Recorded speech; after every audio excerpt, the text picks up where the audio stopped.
तो आप देख रहे हैं लॉ मास्टर्स और मैं हूं अंकित जैन और मेरे साथ है नितेंद्र देव। आज के वीडियो में हम डिस्कस करने वाले हैं कंप्लेंट के बारे में। कंप्लेंट जिसे हिंदी में परिवाद बोला जाता है, परिवाद को डिफाइन किया गया है सेक्शन 2D में।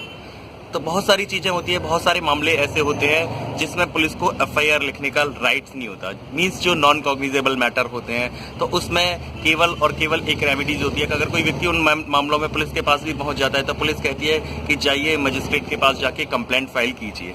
लेकिन उन मैटर्स में भी जिसमें एफआईआर हो सकती है लेकिन पुलिस एफआईआर लॉन्च नहीं कर रही, उन केसेस में भी कंप्लेंट केस फाइल किया जा सकता है। इवन बड़े सीरियस जो मैटर्स होते हैं उन मैटर्स में भी, यानी कंप्लेंट फाइल करने पर कोई बार नहीं है।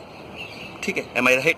कंप्लेंट फाइल करने पर कोई बार नहीं है, कोई बार नहीं है। यानी कंप्लेंट मजिस्ट्रेट के दरवाजे हमेशा, कोर्ट के दरवाजे हमेशा के लिए खुले हुए हैं। लेकिन कुछ मैटर्स में एफआईआर प्रोहिबिटेड है। जैसे अगर नॉन कॉग्निजेबल मैटर में अगर कोई व्यक्ति जाता है तो पुलिस के पास जाता है, पुलिस को इन्वेस्टिगेशन करने का राइट नहीं है, तो वो जो कहता है जाइए और पुलिस के पास जाके कंप्लेंट कीजिए। बेसिकली जो हम कंप्लेंट करते हैं तो कंप्लेंट का प्रोविजन सीआरपीसी में स्टार्ट है सेक्शन 200 सीआरपीसी से। 200 ठीक है। सबसे पहले जब कंप्लेनेंट जो होता है, परिवादी जो होता है, वो मजिस्ट्रेट के पास जाता है और अपनी कंप्लेंट फाइल करता है तो सबसे पहला ये क्वेश्चन ये आता है कि कंप्लेंट फाइल होने पर फर्स्ट ऑफ ऑल सबसे पहले क्या होता है? तो सबसे पहले मजिस्ट्रेट जो होगा वो उस कंप्लेंट को रजिस्टर्ड करता है, उस कंप्लेंट को, और वो एक और चीज देखता है, एक और चीज से सेटिस्फाइड होता है कि whether he have jurisdiction to try that complaint और नॉट, कि क्या उस कंप्लेंट केस को सुनने का उसको जुडिक्शन है।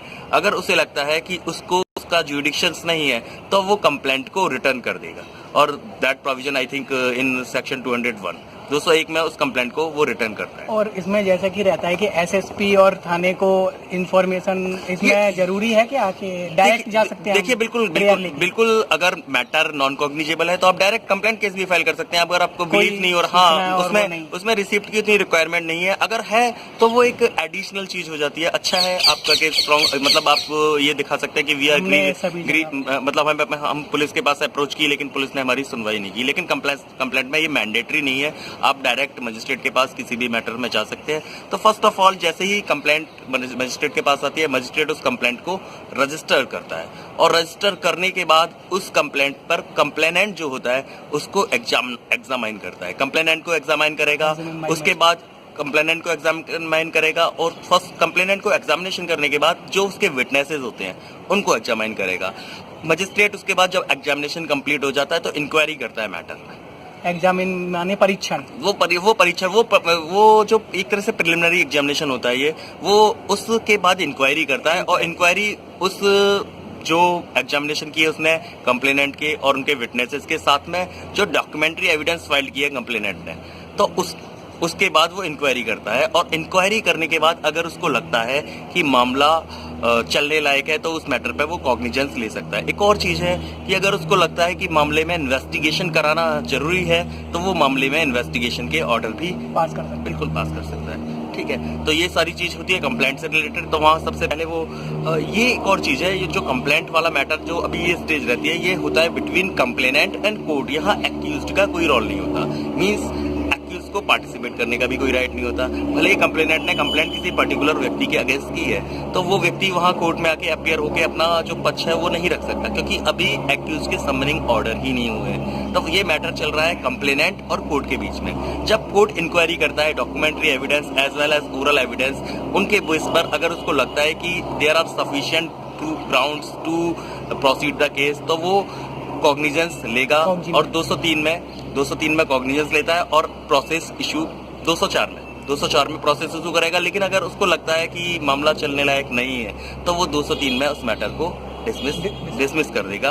और मैटर इनिशियल, बहुत सारे मैटर जिसमें उनको लगेगा प्राइमा फेसाई मैटर नहीं बन रहा या कंप्लेंट फॉल्स है, अपीरेंटली दिख रही है, तो वो 203 में मैटर को डिसमिस कर देगा। अगर उसे लगेगा मैटर चलने लायक है तो 204 में प्रोसेस इशू करेगा और कंप्लेनेंट से डिमांड करेगा कि वो लिस्ट ऑफ विटनेसेस पेश करे। तो ये मैटर होता है टिल कंप्लेनेंट की बिगिनिंग चीज। उसके बाद ट्रायल, ये ट्रायल का पार्ट नहीं है, it is not the part of trial.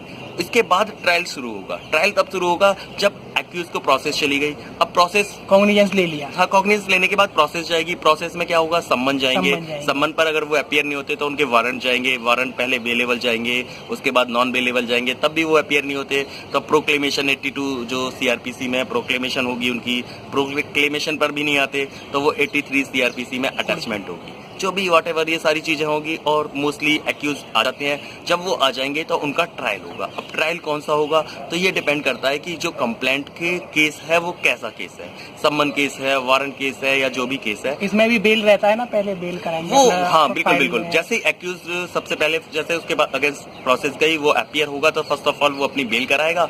उसके बाद बेल कराने के बाद मैटर प्रोसीड होगा। बहुत सारे मैटर, अगर सम्मन केस है तो सम्मन केसेस में तो चार्ज नहीं फ्रेम होता है तो वहाँ चार्ज नहीं बनेगा। अगर वारंट केस है तो वारंट हाँ वो रहता है, वो चार्ज नहीं है, वो अलग चीज है। तो उसके प्रोसीजर अलग अलग हैं। अगर सम्मन केसेस है, सम्मन केस है तो सम्मन केस का procedure on complaint case, in complaint case में जो सम्मन केस है उसका प्रोसीजर 244 से 250 सीआरपीसी में दिया हुआ है। और अगर वो वारंट केस का और अगर सम्मन केसेस है तो उसका 251 से लेके 260 सीआरपीसी में दिया हुआ है। आज के वीडियो में हमने डिस्कस किया कंप्लेंट केसेस के बारे में और कंप्लेंट केस का ट्रायल कैसे होगा, चार्ज की स्टेज क्या होगी और मुकदमा कैसे आगे प्रोसीड होगा, उसके बाद बारे में हम नेक्स्ट वीडियो जो हम डालेंगे उनमें डिस्कस करेंगे। देखते रहिए हमारा चैनल लॉ मास्टर्स और इसको लाइक कीजिए, सब्सक्राइब कीजिए और शेयर कीजिए।